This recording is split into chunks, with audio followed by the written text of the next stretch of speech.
Kaikilla meillä on välillä vähän vaikeuksia rauhoittua unille. Tänään mä esittelen teille tämmöisen painopeiton. Tämä painopeitto on tehty sammakoista, mutta painopeiton voi tehdä myös itse. Esimerkiksi ompelemalla taskullisen peiton ja laittamalla sinne painoja tai käyttämällä vaikkapa vanhaa täkkiä.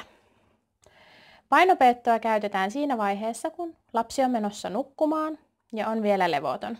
Painopeiton voi siinä vaiheessa laittaa päälle ja odottaa niin kauan, että lapsi on rauhoittunut.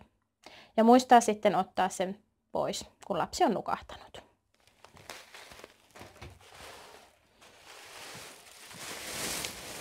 Sen lisäksi on olemassa tämmöisiä erilaisia sylityynyjä, mitä voi käyttää niissä tilanteissa, kun täytyy istuen rauhoittua. Esimerkiksi oppitunneilla tai jos on lähdössä jonnekin tapahtumaan. Silloin tyyny voi laittaa syliin ja näin ollen lapsen on sitten helpompi keskittyä.